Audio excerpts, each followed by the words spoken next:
hello everybody, and welcome back to the show. This is Reservations, and I'm Jeremy Blair. And I'm Rain Wayland.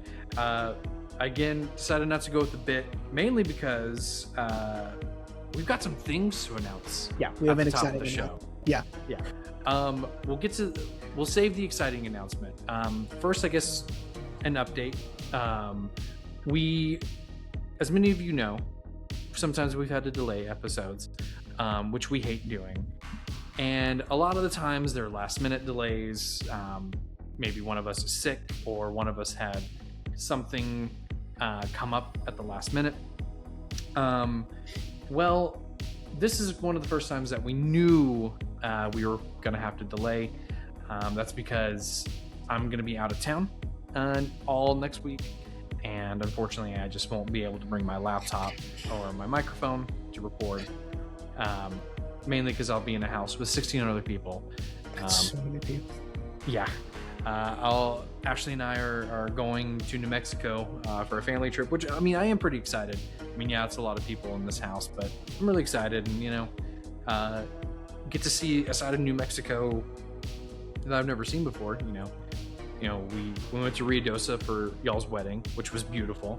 But this is up in, I think it's pronounced Taos. Yeah, it's Taos. Up near, up near the border of almost Colorado.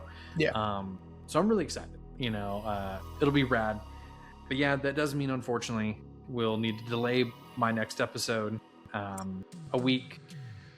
Off mic, we were just trying to figure out maybe we could squeeze it in this week. That way I could have it edited and scheduled before we go out of town. But I don't think we're going to be able to make it work. That's an 8-hour drive. So we got to be up early. Yeah. But yeah, so I figured, at the top of the show, we should probably say, hey, look, we hope you really hope everyone enjoys this episode, but there will not be an episode next week. But then once I get back from New Mexico, we're going to hit it and hit it hard. Jump back. But now for some really exciting news, and I'm going to let you take this, buddy. Sure. Yeah. So a couple weeks ago, my wife and I, we were with my mom. She was in town. We went to a sporting goods store and we bought some watches, right? And we loved the watches so much that I was on the website and there was an application in the website to become a brand ambassador for the company. And so I told Rain about it. He filled out the application. He did all the technical stuff, thank God. And they accepted. So we are now brand ambassadors for Freestyle watches. So that's very exciting.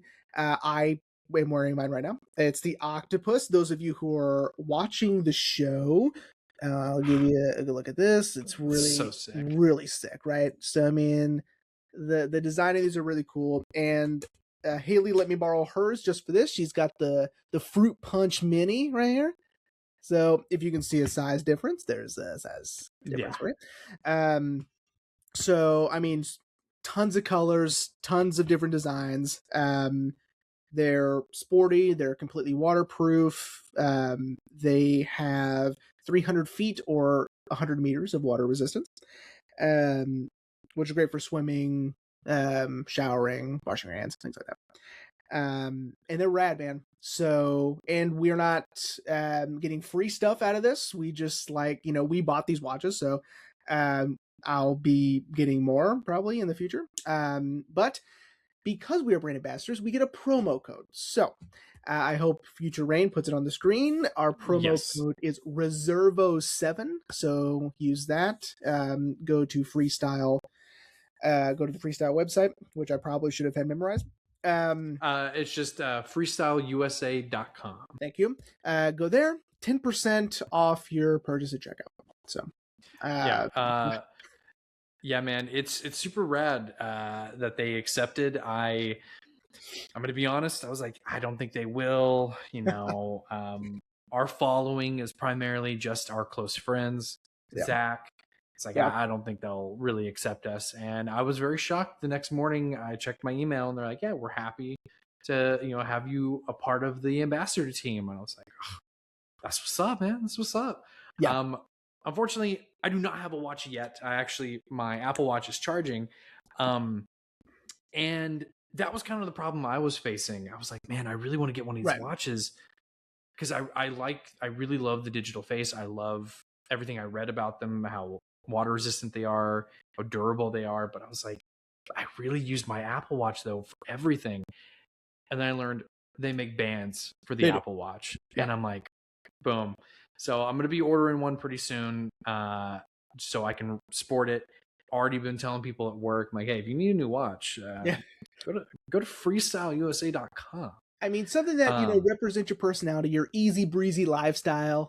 You know what I mean? Mhm. Like these guys are, these guys are rad kahunas, man. These guys are sick, Yeah. And, I was also very shocked that they reacted to our Instagram story announcing, because I'm sure they probably get a lot of those applications. And yeah, I get notifications like someone reacted to your story. I'm like, oh, that's cool. I guess I'm sure it was maybe that never happens. Zach or something. And it was the brand. So shout out to whoever runs the Freestyle social media. And I sent them our very grateful message of accepting us. So Freestyle, if you're watching, thank you so much for allowing us to discuss your brand. And everyone, like, go get you a watch. And even if you don't want to watch, they've got hats. Yeah. Hats are cool. Some pretty cool hats. I was like, man, I need to get a new hat too. Yeah, it's super rad, dude. Our friend Megan was like, hey, congrats on your sponsor. And I'm like, well, that's not a sponsor necessarily. We're just, the whole thing is we love the brand and they help us to help y'all. So yeah, I mean, and again, fully transparent. I mean, we do get a very small kickback if you use our promo code. That's how it works, right? Yep. But again, they're not giving us free stuff. Like, they did not send us a package of like watches to show you, right? Like, we just have what we have. Haley did order another one, so that'll be coming in soon. It just shipped today, so now what you need to get, dude, is that Doctor Strange drawer with all his watches in it. Yeah, you'd be like, all right, so which one? Which Freestyle Shark is it going to be today? Yeah, I mean, they're sick, dude. Like, these watches are awesome. So shout out to Freestyle. Thank you so much for giving us this chance. And if you guys want to watch, again, Reservo 7 at checkout. So yeah, and hopefully, again, Future Rain has not only put that up once, but twice, just in case anyone forgot. It's also on our Instagram page, on our link tree. So if you ever have questions, you always can find that. So now, with that being said, after that exciting news, Jeremy. Yeah. Before we get into today's episode, we were talking about it off mic. I also have some exciting news. Ashley and I are going to go see Backrooms tomorrow. Yeah, I'm pretty jealous. I'm so stoked, dude. Mom and Scott went and saw it last night, and mom enjoyed it. She said she had some thoughts, but on the whole, she was like, if I were to rate it on Letterboxd, I think she said she ultimately decided on 3 and 3/4 stars out of 5, which I was like, Mom, you can only do half stars on Letterboxd. Yeah. But I wasn't gonna take that away from her. And I was like, that's solid. IGN gave it an 8 out of 10. So, but dude, I finally broke and I watched the original short film. Dude, the original short film was so effective, man. Yeah. Kane Parsons, I don't know how he pulled that off.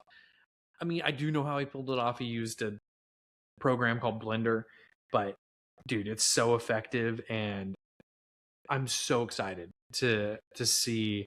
Yeah, sort of like this dream of his that he started, I think, when he was 17. It's wild. He got to like fully like be like, all right, like I heard him talking about like they built sets, and he even was like working with his set designer, like, yeah, I think we should maybe like do this, like make this hallway a little bit longer. Dude, I'm so excited. That's rad. Yeah, it's gonna be rad. And little nugget. I also can't wait to log it on my movie log that Oh yeah, that's right. Yeah. that I bought from A24. I used that last night after I finished today's episode, and it was cool, man. It was hopefully Future Rain has put a picture of the movie log that A24 makes. They are not. I'm not a brand ambassador, unfortunately, of A24. But I don't know. I saw that. I was like, that's really cool, man. Like getting to write down my thoughts on a movie. Like I love Letterbox. I think that's great. I think that's so fantastic. But I don't know. There's something just so tangible about like Sure. writing it down, you know? I agree. But with that being said, buddy, Yeah. So what are we talking about today? Because I'm really excited. Yeah, no, it's going to be exciting. So today we are discussing Stanley Kubrick's final completed, and completed can have an asterisk on it as well. Completed film, Eyes Wide Shut. So I do have to ask you, man, when did you first watch this movie? I think I might have been in high school, because I remember, like, so I was too young for it, right? I mean, not just because of the subject matter, obviously, but because of like the complexity and the nuance of the movie. Like, I remember I tried to watch certain things and I knew it wasn't time yet, right? A Clockwork Orange was one of those, right? Another Kubrick. Oh, for sure. 2001, another Kubrick. Like, I wasn't ready for that. We were talking about it last week. The Sopranos. I tried that when I was in high school, and thank God I waited till now, right? It's the best show I've ever seen in my life. Anyway, I'm on season 3. So, I think it was in high school. It just wasn't for me yet. Like, I understood the vibe. I understood the dreamlike tone of the movie was really cool to me. I liked that. But overall, I'm just like, surface level, I understand. I know I'm missing a whole bunch of stuff, and I just need to revisit this later. And I did, and it blew my mind, right? And then it's been getting some resurgence online for some reason. So I've seen a bunch of people talk about it, like on my feeds and stuff, and they've brought up some things, and I go, huh, I didn't catch that. And so watching it again, I go, it's so, to me, it's just so obvious. Like, I can't believe I missed it. And I'm just like, oh my God, like this movie it goes way deeper than I thought. Like, it's incredible. Like, the movie has so much to offer, and the performances are just stellar, right? A lot of that has to do with, having a real life married couple at the time, portray a married couple. And the way he would shoot things, like, it was so meticulous and strategized to get specific performances out of them, right? Yeah, I mean, it was just all in all, just a completely different experience from the first time, obviously. And sometimes you just gotta realize a movie doesn't have to, just because you're watching it right now and you're not enjoying it, that doesn't mean you won't enjoy it later or you won't understand it later, right? So even now, I'm sure, like, there's, like, I guarantee you there's movies I've seen, and I'll even give you an example. I was not prepared for The Worst Person in the World when I watched it. I'm gonna need to revisit that again, right? Like, there was something I wasn't understanding. There's something I'm not getting. I know there's more in there. I'm going to try again later. Right. Same thing. So, yeah. So there's a reason why I asked you, and another reason why I asked you so early. I was talking to Mom about the movie, and because I was like, while you were watching Backrooms, I was watching Eyes Wide Shut, and she was like, "Don't tell me that's what y'all are doing." I was like, "Yeah, like, haven't you?" Because she's, from what she told me, she's caught up with the show. Liar. And she's like, "Why are y'all talking about that movie?" So I think I mentioned last week in the tea, she doesn't like the movie, right? apparently she despises this movie. And she's like, the pacing's all over the place. There is no chemistry between the two leads, and they were married at the time. And I was just like, did we watch the same movie? Because I loved it. Yeah. And again, I'm glad I asked you this at the top of the show, because I was like, okay, well, when was the last time you watched this? And she was like, probably shortly after it came out. I'm like, okay, that was a while ago. Maybe it's time to revisit it. I think you should revisit the film, because I enjoyed it, and this was a first watch for me. Cool. And she even asked me that. She was like, "This is your first time watching it, right?" I was like, "Yeah, first time watching it." And dude, I loved it. Yeah. I mean, we were talking a little bit about it off mic. I was struggling with it at first. I was like, I know I'm not getting something. And then shout out to Criterion. It's the first time I've ever actually read the essays in the booklet. Yeah. I read the essay, which was the inspiration for the title of our episode. And I was like, I got it now. And that took it from I enjoy this movie to I love this movie. Yeah. And it's funny that you and I both really enjoyed this movie, because Mom was like, she was like, I know I have no control over this, but I really don't like that this was Kubrick's last film. It's like, I'm like, well, yeah, you don't. He died 6 days after he turned in his final cut, so you have no control over that. Yeah. Well, with that being said, I guess, Jeremy, try your best to give everyone a synopsis, and then we can just dive right in. It'll be very brief. Cool.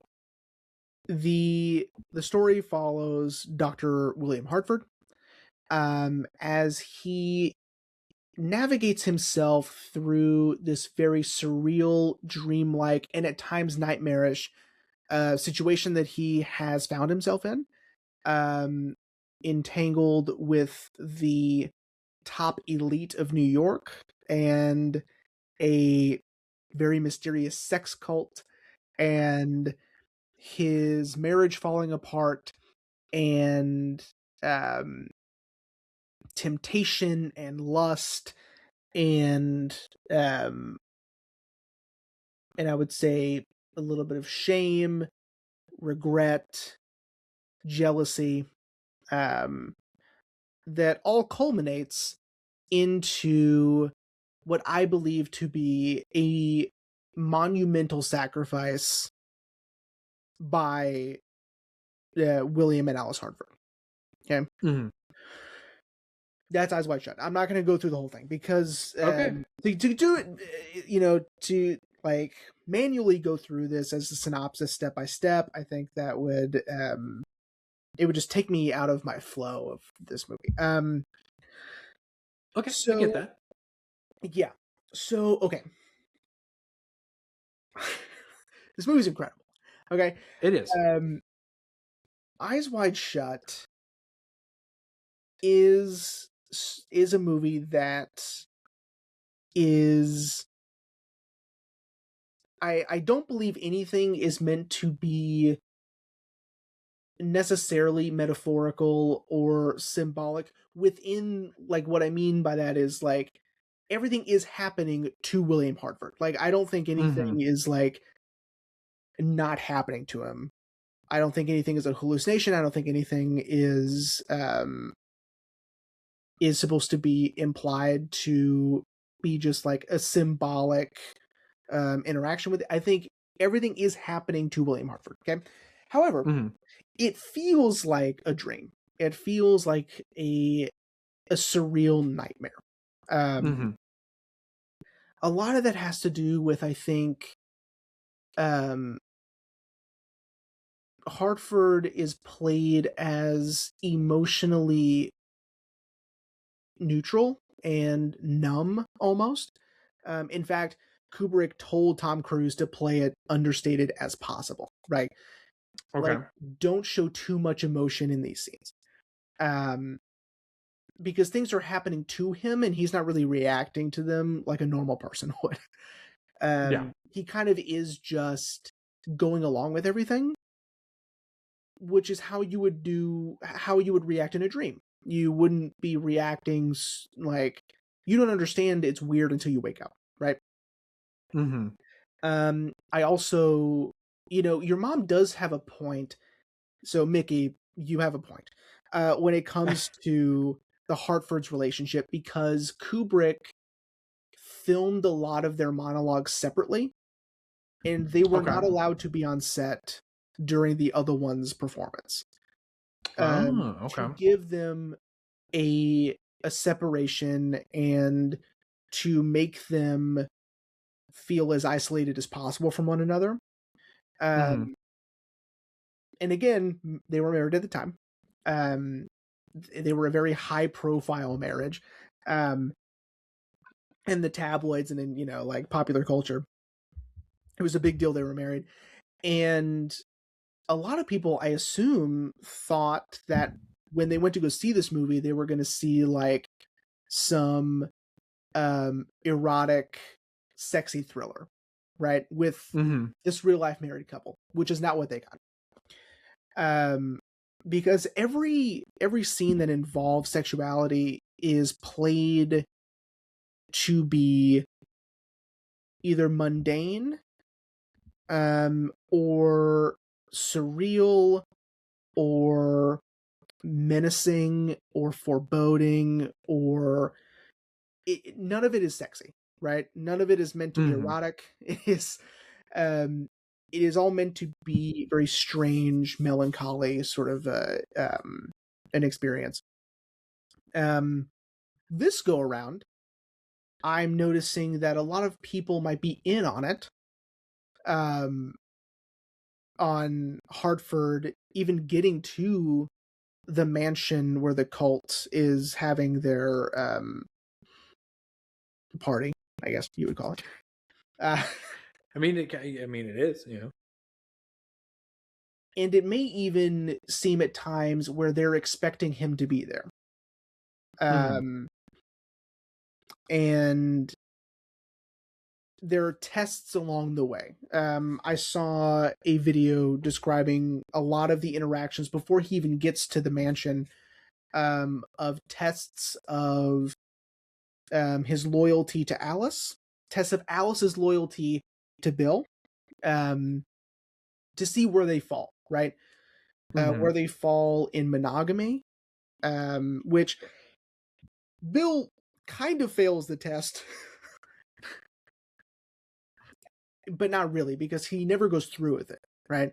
Right. Um, and but he is susceptible to this sort of thing, right? Like I think the Mm-hmm. girls at the Christmas party, I think they were told to hit on him, right?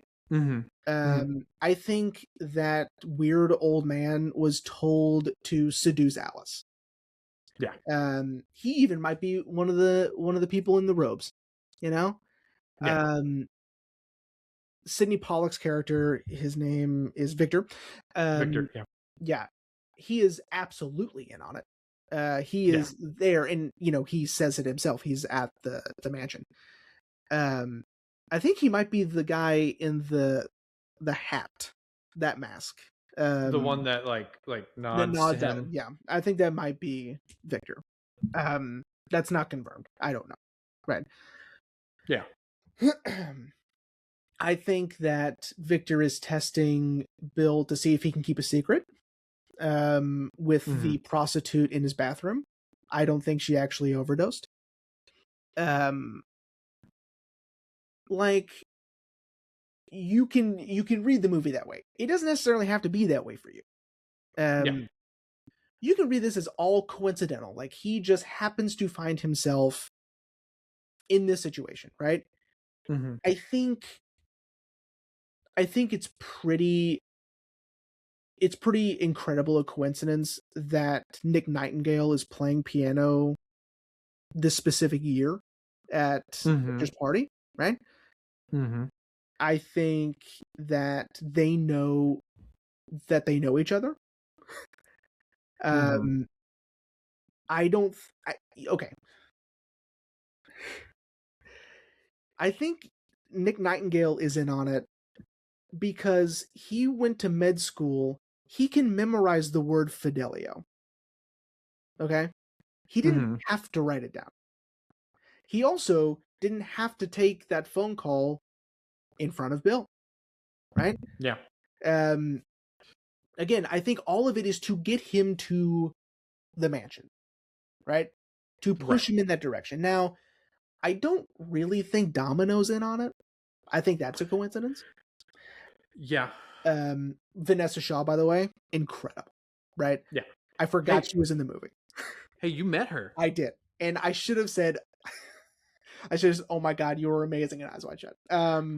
Dude, sidebar, even though I hadn't seen that movie when we were visiting the 12 Mighty Orphans set, I would have been like, no fucking way you just said that to her.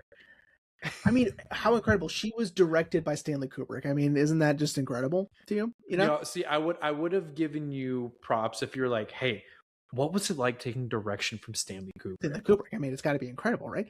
Could you imagine if she was like, yeah, no, he wasn't even on set that day. It was the second. I know, and I thought about that sometimes, but she is in scenes with Tom Cruise, so of course she was directed by Stanley Kubrick. Yeah. So now here's a question for you, because I kind of like where you're going with this, that because like, there definitely does seem to be a bigger conspiracy at play here that, much like Lynch, Kubrick is not going to let us in on. He's going to give us nuggets here and there. Do you think Marion is in on it? Good question. Because you got to think that's kind of what sets him on this whole journey. Yes, he goes to pay his respects to her father. Right. He was a patient of his. But she admits her love to him, and she kisses him and tries to jump his bones. Right. And that's what kind of sets him on this journey. Do you think that was purely coincidental, or Marion is in on it just a little bit? She does seem to be, and her father does seem to be high up there in the social status, right? Or in the economic status, for sure, right? Like, this time I was paying attention to, like, set design, and I mean, I was just flabbergasted by how big the Hartford apartment is, right? It's gigantic. But then they go to Victor's house, and I'm like, oh, and it might as well be a commercial building. Like, it's gigantic, right? It's monumentally bigger, right? Yeah. And then of course you go to the cult's mansion, and I mean that's that's taking up a block, right? Yeah. They have to drive to the front gate. Right. I mean, it's unbelievable. So maybe, and I think he had mentioned that in the video. There was a lot of things that I agreed with. There was a lot of things I didn't agree with. There was one, like, there's a lot of different discourse about this movie out there. And one person was talking about how the women in this film are meant to represent transactional objects, right? Which I don't necessarily disagree with, because of course, like, Domino is a prostitute, right? Mandy is a prostitute. I understand that. Alice is kind of an object for Bill. But they were also saying that Alice is preparing Helena to also be an object for men's desires. And I don't really believe that, right? He was saying, like, this is when people get too far into, like, analyzing Kubrick stuff, I think. Because he was like, yeah, like, the math problem that they were solving is about two boys and how much money they have, right? And that coincides into, blah, blah, blah, blah, blah, blah. Yeah. I think that's a step too far. I don't think that that's actually true. Helena, of course, we'll get to Helena in a minute for the ending, because Helena's the entire reason why I wanted to do this movie in the first place. Okay. But, like, the daughter at the costume shop too, right? Like I completely understand that viewpoint. I just don't agree with Helena is being groomed into that way of thinking as well. Like I don't think so. I agree. I'm gonna be honest. Helena was kind of an afterthought for me, Okay. especially learning the core value of the film, which is essentially the dichotomy of male desire versus female desire. Which, again, reading that in that essay, I was like, holy shit, that makes so much sense now. Because this all really begins when Bill has his worldview shattered of his wife. He never saw his wife really as, in simplest terms, a sexual being. He tells her, she's like, you don't think I would ever do something like that? And he was like, no, because you would always be faithful to me. You would never be unfaithful to me. And, then she drops the bombshell of this fantasy that she had, which that's all it was a fantasy. Of course, she does say that had that naval officer asked her, she willingly would have imploded her life. But it was just a fantasy. And Bill is so shaken to his core by this that, that's what leads him on his, and I'm going to give props to my wife here, his night of sexless debauchery. Yeah.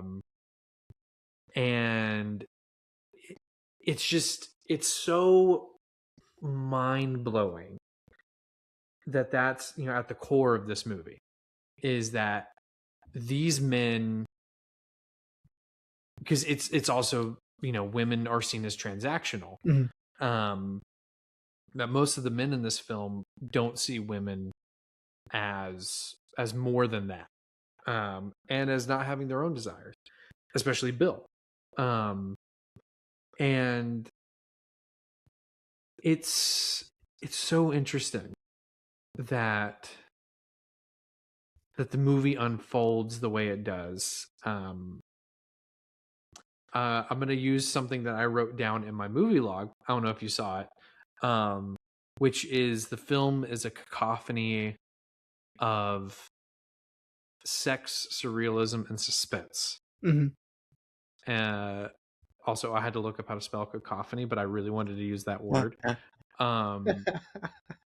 But yeah, and like what you're talking about, Bill has literally every opportunity thrown at him to cheat on Alice, because he's letting jealousy and doubt control him, instead of using modern, well, I wouldn't say modern, just using the age old thing of talking to your spouse, your partner, about their desires, about their sexual needs. First is with Marion. He could have easily taken advantage of that, but he didn't. Next was Domino. He just pays her for her time. And then, of course, the orgy.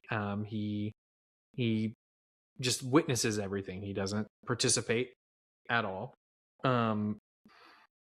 And what I found so interesting is when he comes home, Alice's dream sort of mirrors the same journey that he's been on.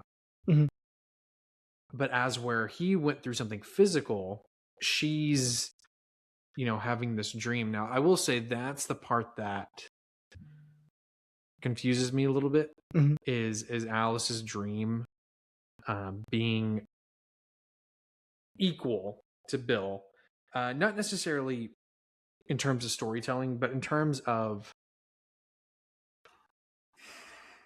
I guess, transgression, which I want to save that for later, of Bill seeing Alice's dream as a transgression against him when hers was just a dream. But I didn't really know where I was going with that, with that whole thing, but I think that's why I really, really enjoyed this movie so much.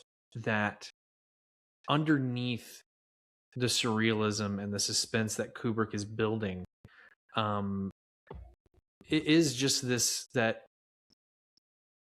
men, especially men, I guess we could say men in power, don't see women as more than objects. You know. Yeah, I really like what Ashley said, which is you know, a sexless night of debauchery, because that is completely, I mean, she clocked it. It's completely on purpose that he is not having sex with any of these women, right? Mm-hmm. Not even Alice. Uh, Yeah. like,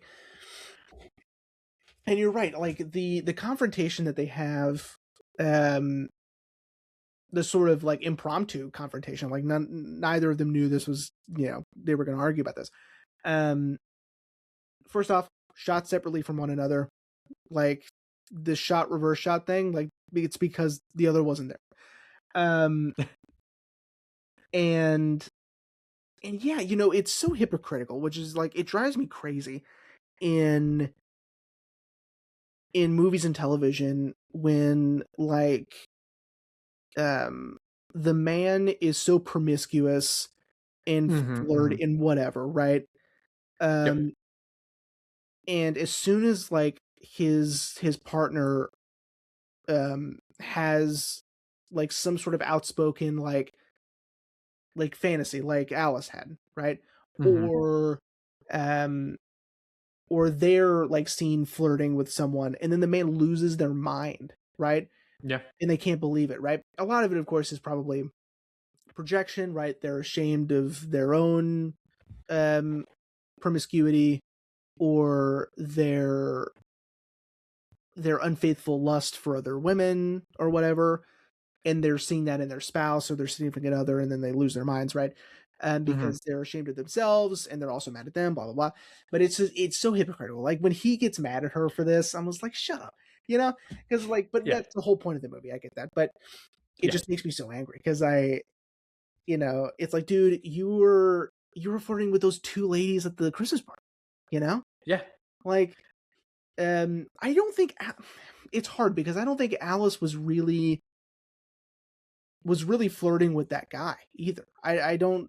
I think she was like. I think I think I she agree. was playing along.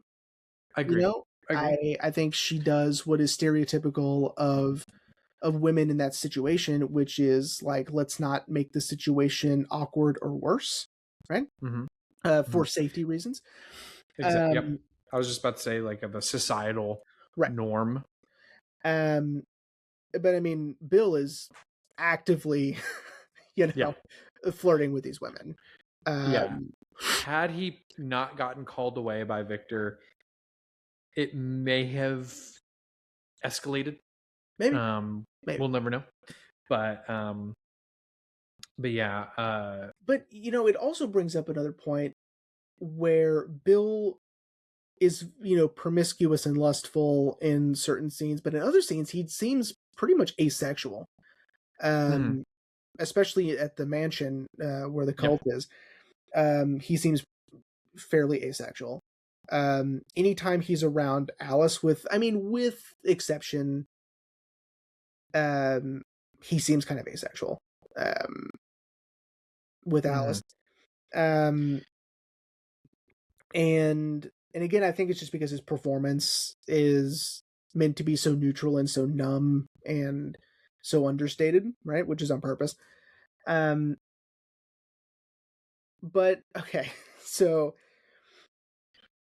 I want to talk a little bit about the the narrative itself, because it does follow this sort of weird dream logic of just circling back on itself, because like he runs mhm, into the same people, he goes to the same places, and it sort of just loops around. I mean, situations are different, and the people he meets are a little different, and the again, situationally it's different, but like going back to the Rainbow costume shop. Of course, he has to go back to turn in his costume, but the situation's different. And it's like, it's weird that it's different because the guy who's running the shop is not the guy that Bill knew, right? But he was so angry the night before when he found his daughter, age is ambiguous, with those two businessmen, right? Mm-hmm. The next morning, everything's fine. And in fact, he offers up his daughter in a roundabout way, sort of read between the lines-y sort of way, but he offers up his daughter to Bill, right? Again, transactional. And so that seems a little off, right? He was so angry the night prior, but now he's completely fine with it, and in fact is willing to keep it going, right? There was in the video I watched, they said that, you know, that seems like he's in on it also. Logic, I think, is sort of flawed there, but maybe. The waitress at the diner by the jazz club, which why Bill thinks a jazz club is going to be open in the morning is weird. Yeah, I agree. And that Nick Nightingale would be there is sort of bizarre, but she happens to know exactly who Nick Nightingale is and knows where he's staying, implying that maybe they are having an affair, maybe. Or she is told to tell Bill that, right? Yeah. One of my favorite, it's weird to call it one of my favorite scenes because it just has Alan Cumming in it, but Alan Cumming is in this movie and he's incredible and I love everything he's in. That interaction is weird because this guy at the desk knows exactly who Nick Nightingale is, knows when he came in and when he left, right? No way, right? No way a hotel employee is going to memorize who is there, right? Yeah. Unless that's part of the customer service or part of like their job, but that doesn't seem part of his job. He doesn't seem to be a bellhop concierge sort of guy, right? Right. So that's weird. And it sort of pushes Bill back to the house where he receives the letter. It's I think I'm remembering this correctly. I think in the R-rated version you don't see what's on the letter. I don't know if I'm making that up. I don't know.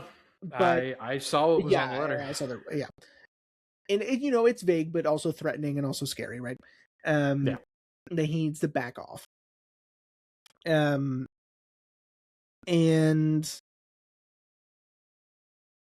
this is where, Kubrick and a cinematographer, this is where like the lighting in their house changes. When Bill goes back home, it's muted blue, cold, right? Where in the beginning it's bright, warm, familiar, inviting, right? Which is lighted exactly the same in Domino's apartment. Their houses, their living situations are lit and arranged similarly. And then when, of course, when Bill comes back home, it's blue, dark, moody, right? Right. And they've been in his home because they left the mask that they stole. Now I have a question for you. Yeah.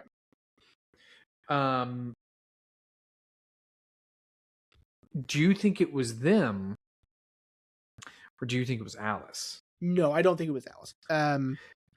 The only reason why I asked that, because I thought that too, and then when I read that essay, the writer for the essay, shout out to let me get their name. Shout out to Megan Abbott, who wrote the essay for Criterion. She says, let me find it. Hang on. Calm down. I'm going to quote, the sword in the bed in Schnitzel's novella becomes the orgy mask that Alice has seemingly found and set on Bill's pillow. Interesting. Yeah. And I thought about that for a second, and I'm like, I could see both. Mm-hmm. I want to believe it was the cult, because what we've seen up until this point is they have so much power. They're literally having Bill followed. Mm-hmm. You know, the note, you know, while obviously typed on a computer, still menacing. Like, Mm-hmm. you know, at the same time, how would Alice have known where he hid the costume unless she had found it when he had gone to the office, you know? Mm-hmm. But Well, it seems like he's got the only key to his credenza, you know?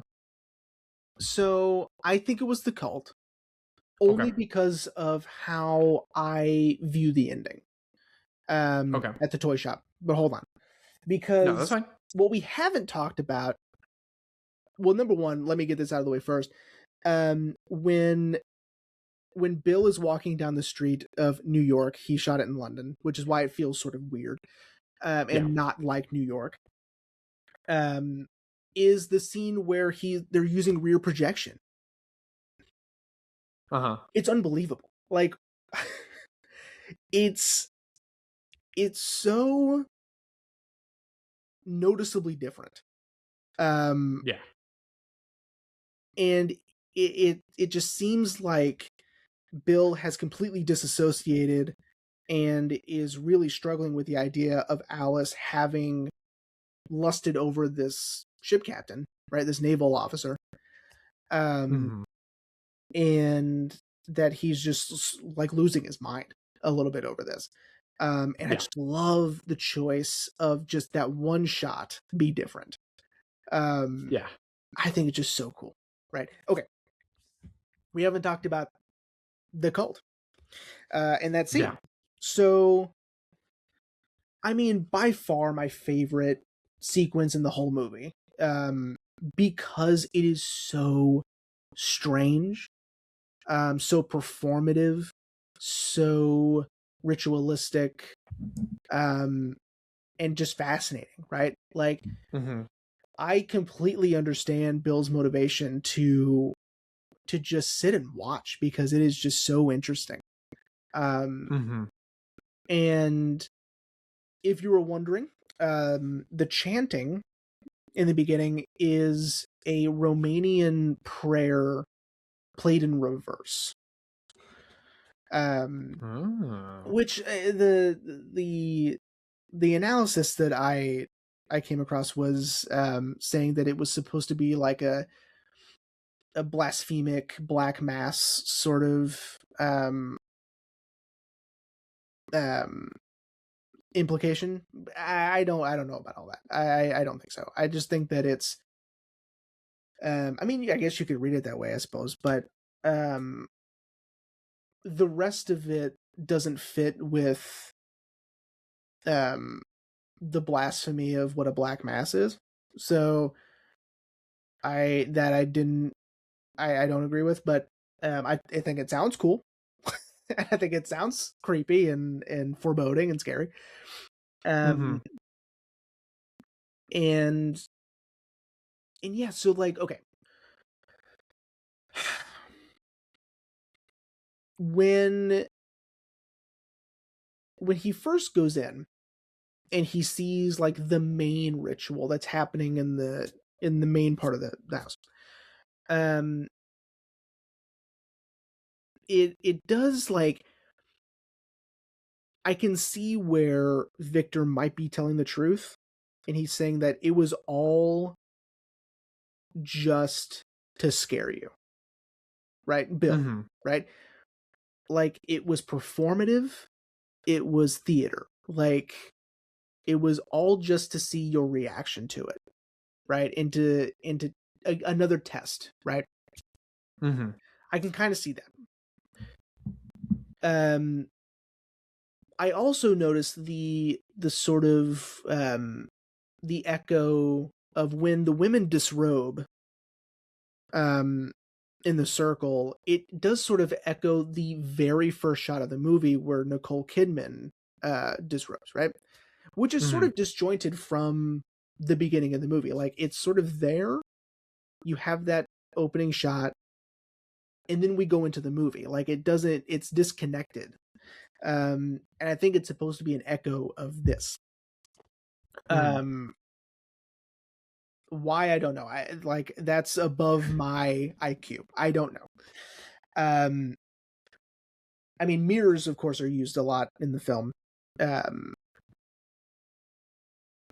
but of course, that's representative of um, their duality and the dichotomy of, um, their their feelings, their reality, their reactions to things, their marriage, their relationships, their whatever.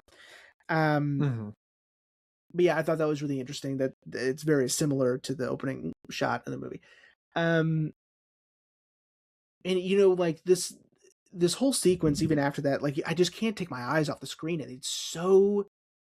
it's just so fascinating, right? And like, again, the sex that's happening on screen is sort of like, it's not as explicit as you would be led to believe. Um, I mean, it is pervasive, and it is and it is sort of, matter of fact, right?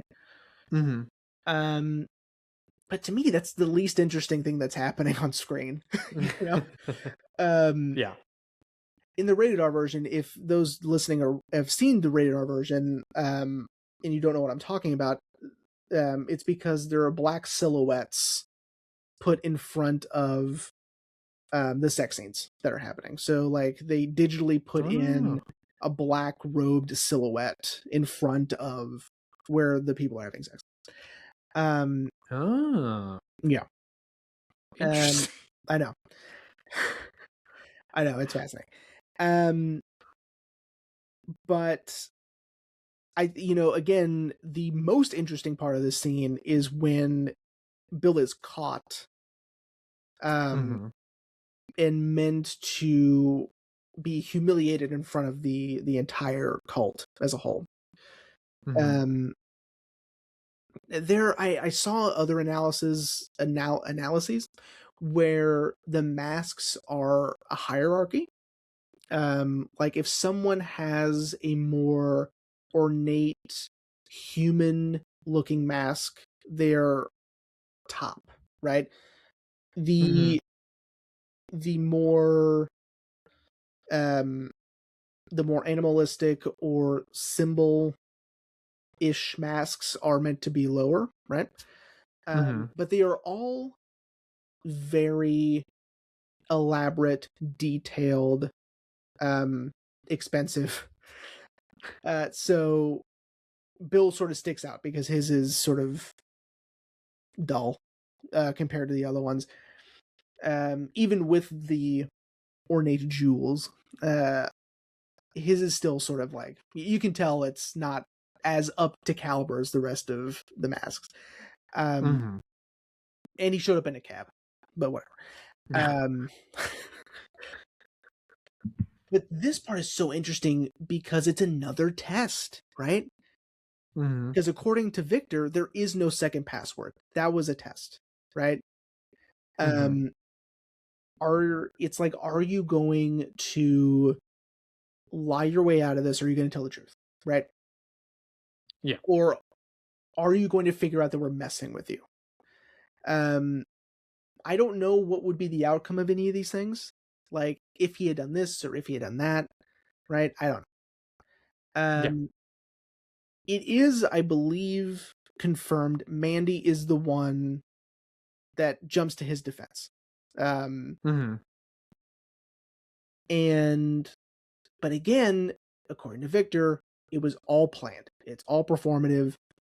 It was meant to scare Bill, right? Yeah. And she just so happened to die of an overdose after that. Yeah. You know, Mm-hmm. I don't know. Like, again, it could go either way. That's what I love about this movie, is that you can choose to believe that it was a coincidence that she just OD'd The very next day. the Yeah. very next day, or this is real. Um, that wasn't performative. He was in danger, and she saved him. Right. Um, Mm-hmm. Now, when I say performative, and what I think Victor means is, I do believe this cult is active and real. I Yes. think what Victor means is like the pomp and circumstance of like the ceremonial type ritualistic things they were doing was performative. Mm-hmm. I think the cloaks and the masks are legitimately a part of their thing. I think that the other stuff isn't. Or if you want to believe Victor, that's, that other stuff. But where was I going with that?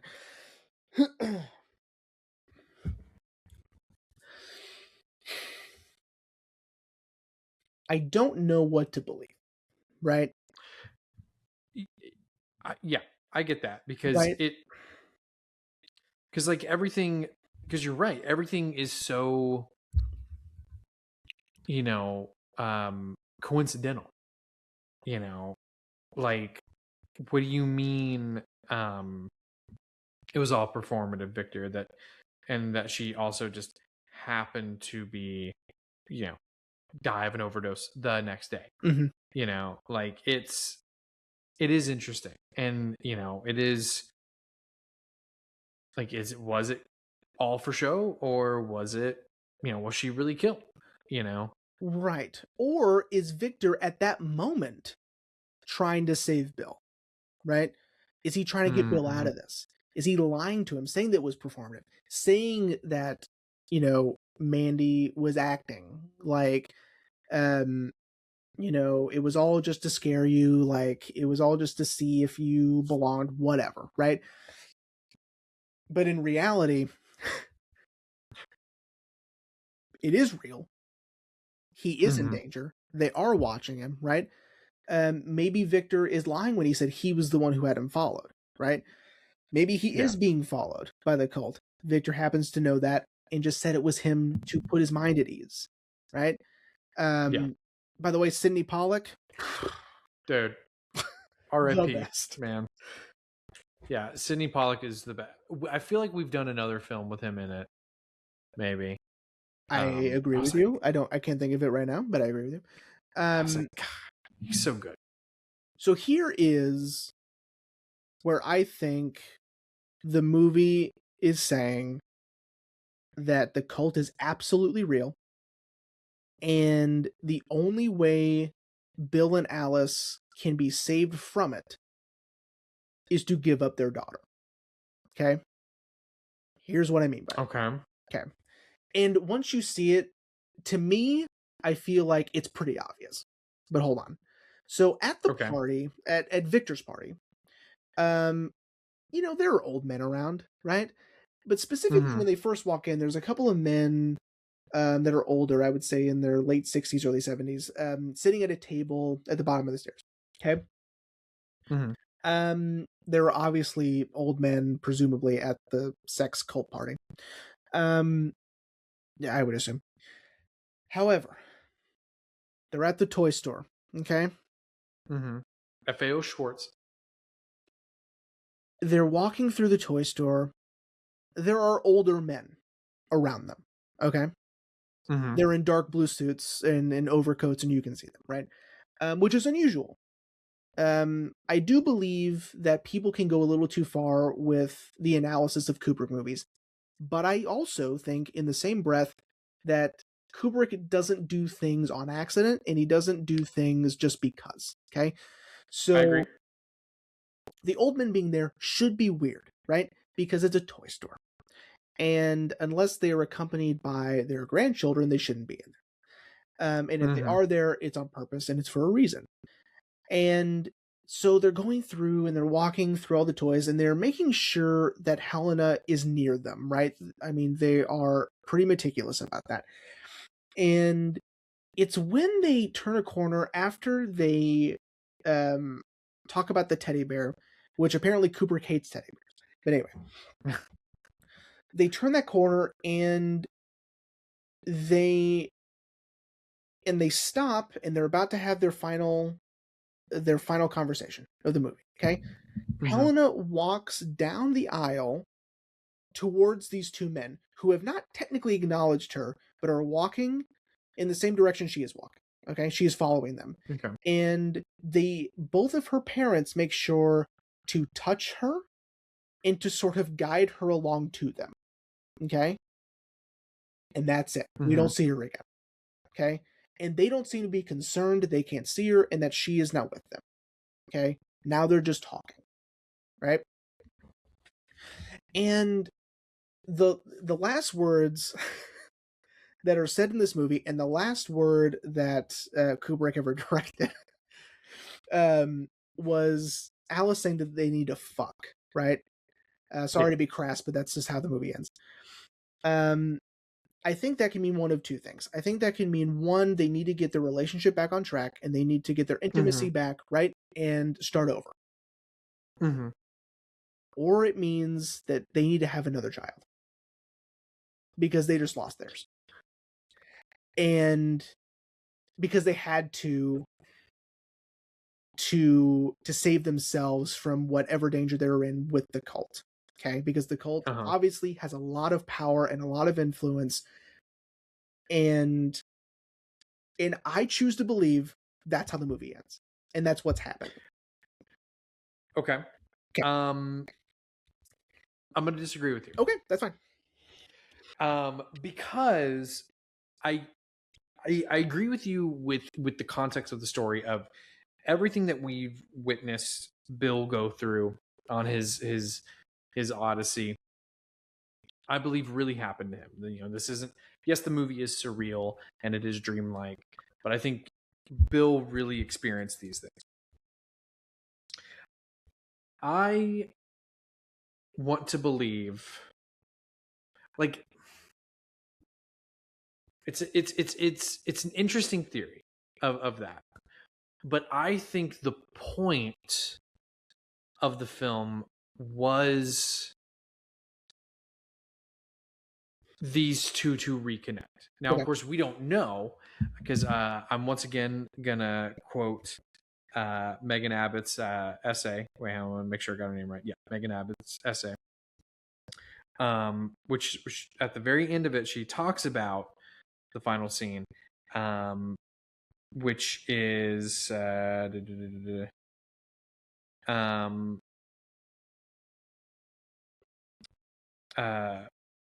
after Nicole Kidman says fuck. This is what she said, to quote, while one might be tempted to see this line as hopeful, even generative, Kidman's expression is hardly reassuring. She looks both stern, the skull principle returning, which that's from an earlier part of the essay, and unsteady. Perhaps most telling, Kubrick never gives us the reverse shot of Bill. The screen goes black and the door has closed on the Hartfords. So I believe the story is essentially a married couple reconnecting through sex. And we don't know if it worked or not. Again, to quote myself in my movie log, we never know if their marriage is restored, but we should just enjoy the ride. And that's how I choose to see the movie. Especially because, and I was saving this till we got to the end of the movie, which was Kubrick inserted a lot of his own real life into the film. I don't know if you read that at all. No. Apparently, a lot of this was very kind of semi-autobiographical between him and his wife, Carolyn, I believe her name was. Hang on 2 seconds. Hang on. Calm down. Stop yelling at me. Um, uh, Chris, Christiane. Um, Not necessarily, obviously, Kubrick never experienced a sex cult, but I guess a lot of the feeling that he and his wife were going through, down to the point, the Hartford's apartment is a recreation of their first apartment. That's unbelievable. Okay. Like, has he always Yeah. been rich? I don't understand. Well, and see, that's the other thing too. Putting it in New York, Kubrick was from Brooklyn. That's right. So I think Kubrick was trying to say, and not give a definitive answer, but this married couple needs to reconnect once more. Sure. Again, in theory, I do like that theory, because we've done movies in the past where an ultimate sacrifice has to be made. But I see Helena as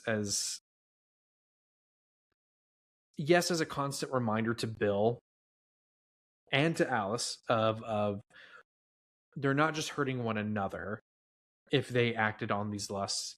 They're hurting this child that they brought into the world together. Mm-hmm. But I also feel like Helena is sort of the afterthought. And I think that's why Kubrick decided to end the film on the word,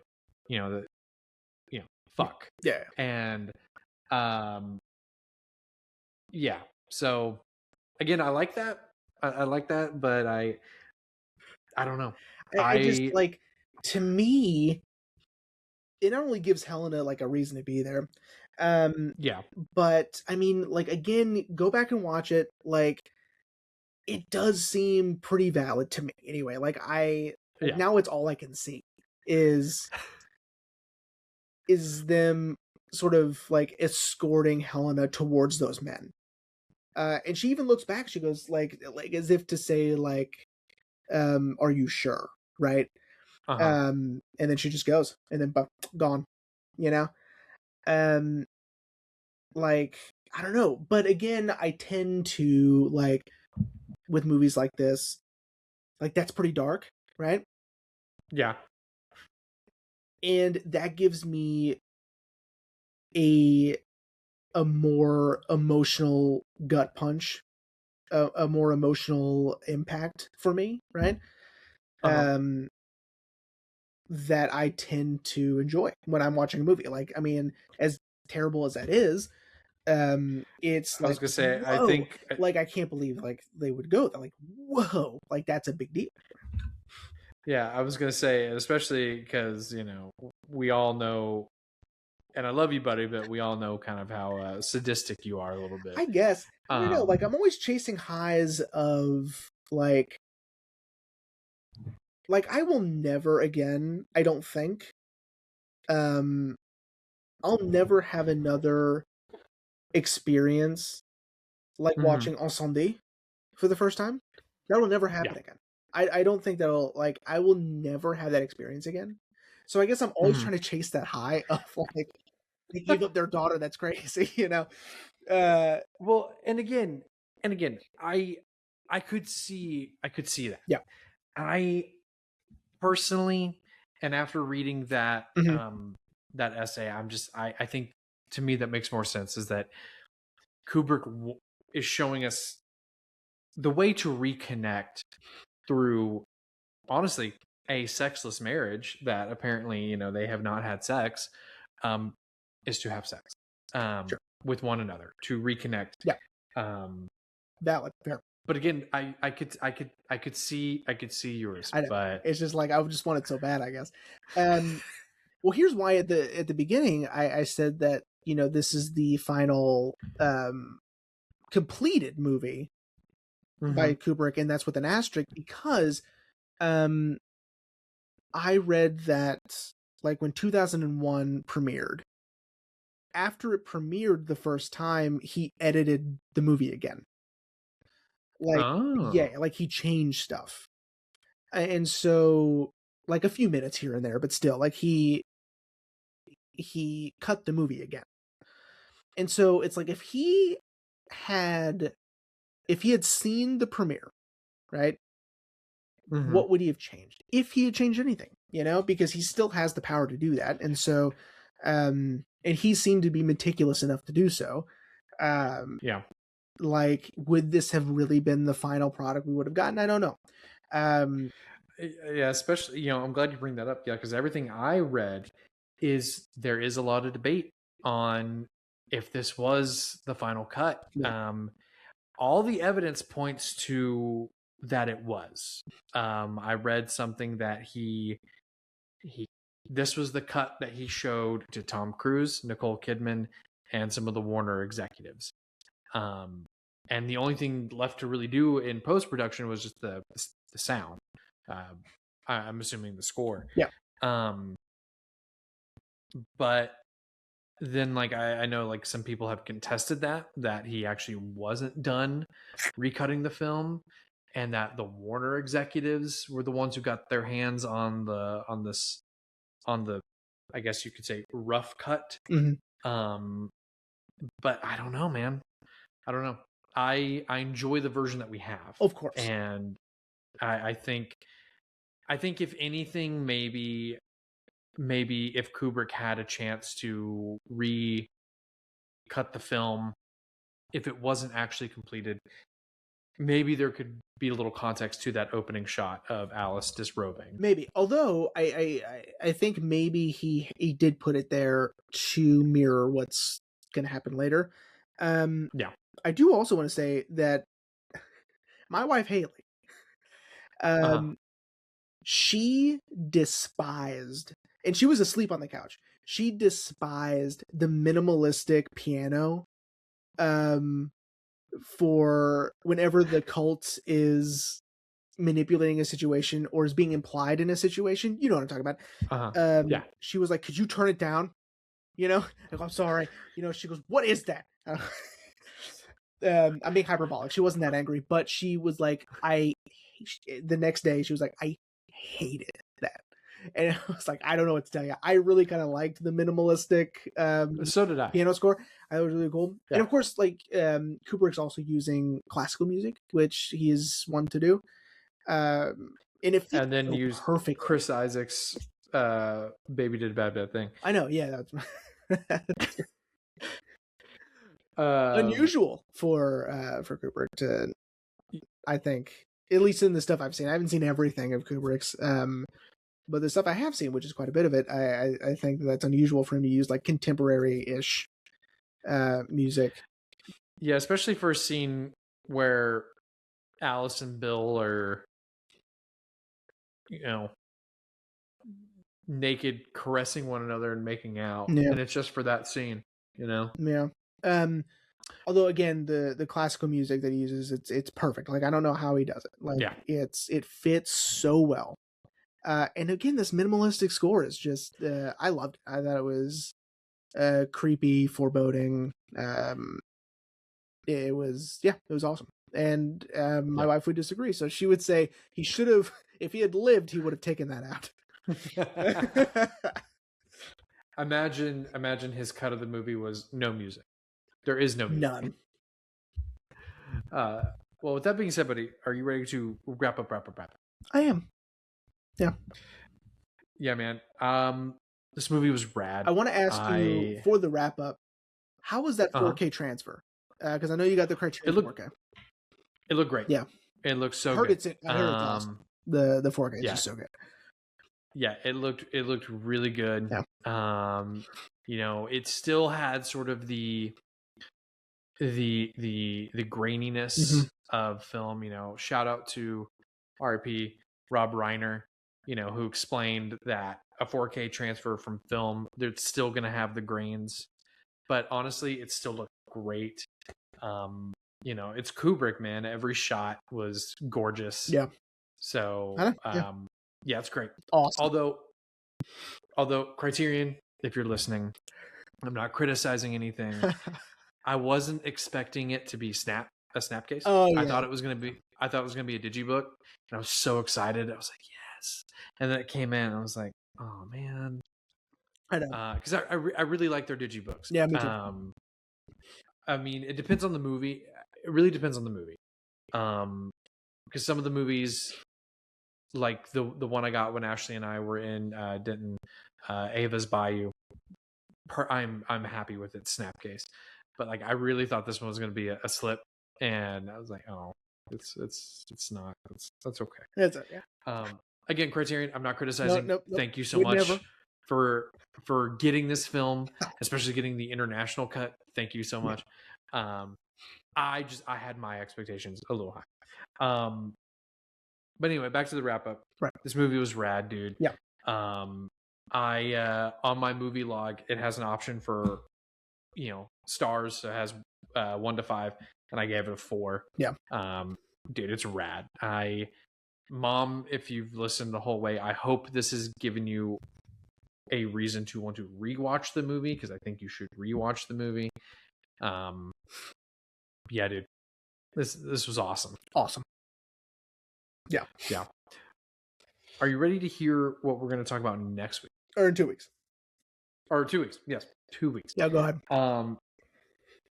I had Ashley pick this.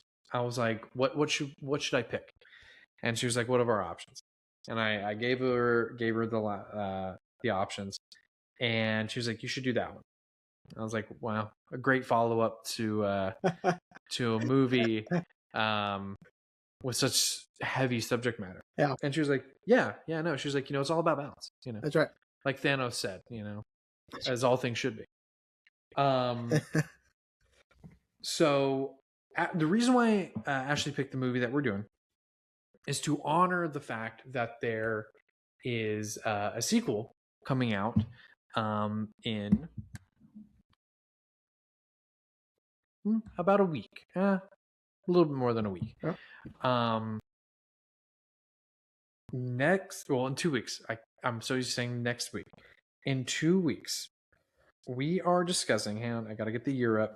I don't want to fuck this up, especially because this movie is pretty integral.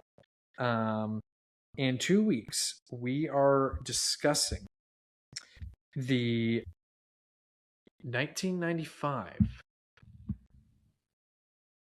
full-length computer animated feature film Toy Story. Cool. Yeah. For those of you who didn't know, Toy Story 5 is coming out on the 19th.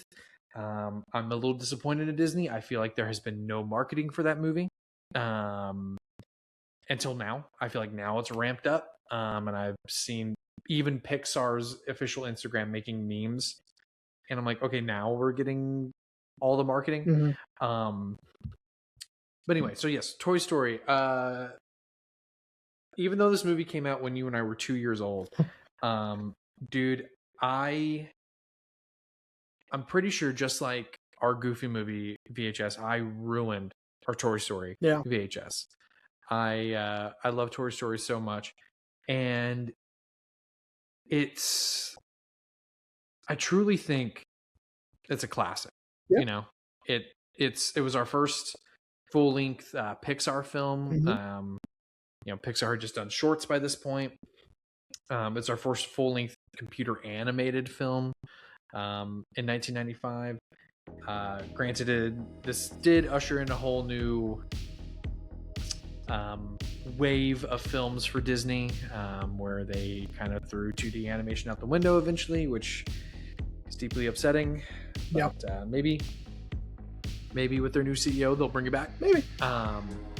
But we can't not say that Toy Story isn't an important film. Mm-hmm. Yeah. Man, it's so goddamn good. God, it's so good. Yeah. No, I agree. Toy Story is rad. There's no denying. I want to ask you a really important question. Yeah. Did you see the fourth one? Did you see Toy Story 4? Yeah. Spoiler, everyone, how badly did you cry when Buzz and Woody say their goodbyes? I didn't like it. So I was very emotionally detached from the fourth one, because I didn't care anymore. It was like the third one, yes, got very emotional. Oh yeah, when they accept their fate. Yeah. Dude. Third one, and even with just like passing the toys on, like Andy passes the toys on, very emotional. That was a big one for me. But 4, don't care. 5, not gonna see. I gotta be honest with you. I have. Well, depends on if we're gonna be able to, since we'll still be out of town when it premieres. Here's a very small tease for 3 weeks from now. Is my next pick also came out in 1995? So okay, I know, right? Okay, yeah. I told you not to tell me I know, until we do Toy Story, but okay, 1995. Yeah. Okay, that'll be interesting. Yeah. But yeah, man, cool. Okay. All right, everyone. Well, we hope you enjoyed this episode on Eyes Wide Shut, and we'll see you in 2 weeks for Toy Story.